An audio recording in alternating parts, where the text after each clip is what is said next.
ಇಂದಿನ ವಿಡಿಯೋ ವಿಷ್ಣು ಸಹಸ್ರನಾಮದ 27ನೇ ಶ್ಲೋಕದ ಬಗ್ಗೆ. ಈ ವಿಡಿಯೋದಲ್ಲಿ ವಿಷ್ಣು ಸಹಸ್ರನಾಮದ 27ನೇ ಶ್ಲೋಕದ ಅರ್ಥವನ್ನು ತಿಳಿದುಕೊಳ್ಳೋಣ ಮತ್ತು ಈ ಶ್ಲೋಕವನ್ನು ಪಠಿಸುವುದರಿಂದಾಗುವ ಪ್ರಯೋಜನಗಳನ್ನು ಸಹ ತಿಳಿಯೋಣ. ವಿಷ್ಣು ಸಹಸ್ರನಾಮದ 27ನೇ ಶ್ಲೋಕವು ಹೀಗಿದೆ.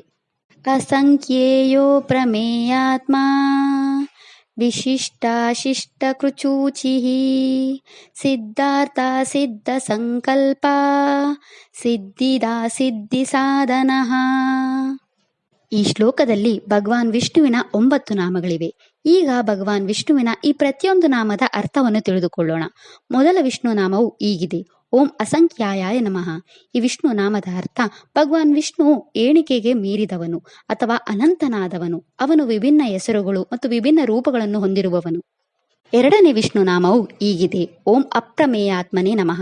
ಈ ವಿಷ್ಣು ನಾಮದ ಅರ್ಥ ಭಗವಾನ್ ವಿಷ್ಣು ಜ್ಞಾನವನ್ನು ಮೀರಿದವನು ಅಥವಾ ಯಾವುದೇ ಜ್ಞಾನ ಸಾಧನೆಗಳಿಂದ ಗ್ರಹಿಸಲಾಗದ ಸ್ವಭಾವವನ್ನು ಹೊಂದಿರುವವನು. ಮೂರನೇ ವಿಷ್ಣು ನಾಮವು ಹೀಗಿದೆ. ಓಂ ವಿಶಿಷ್ಟಾಯ ನಮಃ. ಈ ವಿಷ್ಣು ನಾಮದ ಅರ್ಥ ಭಗವಾನ್ ವಿಷ್ಣು ಎಲ್ಲದರಲ್ಲೂ ಶ್ರೇಷ್ಠನಾಗಿದ್ದಾನೆ. ನಾಲ್ಕನೇ ವಿಷ್ಣು ನಾಮವು ಹೀಗಿದೆ. ಓಂ ಶಿಷ್ಟಕೃತೆ ನಮಃ. ಈ ವಿಷ್ಣು ನಾಮದ ಅರ್ಥ ಭಗವಾನ್ ವಿಷ್ಣು ಒಳ್ಳೆಯ ಜನರನ್ನು ಆಜ್ಞಾಪಿಸುವವನು ಅಥವಾ ರಕ್ಷಿಸುವವನು. ಐದನೇ ವಿಷ್ಣು ನಾಮವು ಹೀಗಿದೆ. ಓಂ ಶುಚಯೇ ನಮಃ. ಈ ವಿಷ್ಣು ನಾಮದ ಅರ್ಥ ಭಗವಾನ್ ವಿಷ್ಣು ಕಳಂಕವಿಲ್ಲದವನು ಅಥವಾ ಪರಿಶುದ್ಧನು.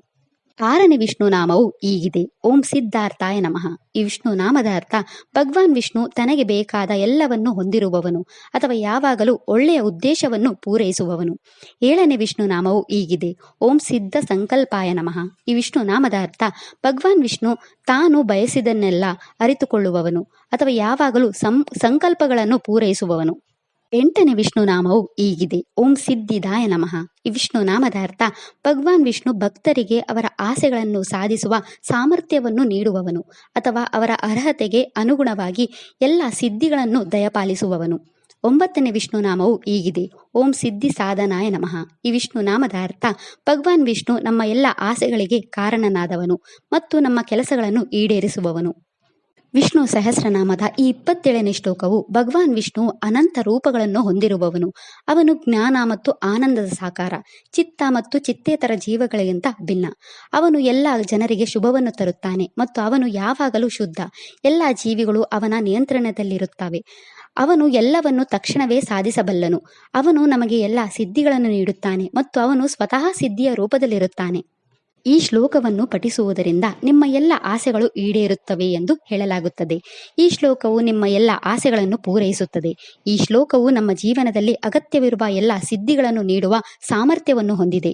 ಈ ಶ್ಲೋಕವು ನಿಮ್ಮ ಎಲ್ಲ ಕೆಲಸಗಳಲ್ಲಿ ಯಶಸ್ಸನ್ನು ನೀಡುತ್ತದೆ. ಇದು ನಿಮ್ಮ ಎಲ್ಲ ಆಸೆಗಳನ್ನು ಪೂರೈಸುತ್ತದೆ. ಹೊಸ ಕೆಲಸಕ್ಕೆ ಹೋಗುವವರು ಅಥವಾ ಇಂಟರ್ವ್ಯೂಗಳಿಗೆ ಹೋಗುವ ಯಾರಾದರೂ ಈ ಶ್ಲೋಕವನ್ನು ಪಠಿಸಬೇಕು. ಇದು ಅವರ ಕಾರ್ಯದಲ್ಲಿ ಉತ್ತಮ ಯಶಸ್ಸನ್ನು ನೀಡುತ್ತದೆ. ಇನ್ನು ಪುನರ್ವಸು ನಕ್ಷತ್ರಕ್ಕೆ ಸೇರಿದ ಜನರು ತಮ್ಮ ಜೀವನದಲ್ಲಿನ ಎಲ್ಲ ಸಮಸ್ಯೆಗಳನ್ನು ತೊಡೆದುಹಾಕಲು ಮತ್ತು ನಿಮ್ಮ ಜೀವನದಲ್ಲಿ ಎಲ್ಲ ಶುಭಗಳನ್ನು ಪಡೆಯಲು ಈ ಮಂತ್ರವನ್ನು 27 ಬಾರಿ ಜಪಿಸಬೇಕು.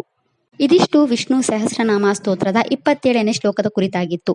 ನಾಳೆಯ ವಿಡಿಯೋದಲ್ಲಿ ವಿಷ್ಣು ಸಹಸ್ರನಾಮದ 28ನೇ ಶ್ಲೋಕದ ಮೇಲೆ ಚಿಂತನೆಯನ್ನು ಮಾಡೋಣ. ಶ್ರೀಕೃಷ್ಣ ಅರ್ಪಣಮಸ್ತು. ಈ ವಿಡಿಯೋ ಇಷ್ಟ ಆದರೆ ಲೈಕ್ ಮಾಡಿ, ಶೇರ್ ಮಾಡಿ ಮತ್ತು ಚಾನಲ್ ಸಪೋರ್ಟ್ ಮಾಡೋಕ್ಕೆ ಸಬ್ಸ್ಕ್ರೈಬ್ ಮಾಡಿ. ಧನ್ಯವಾದಗಳು.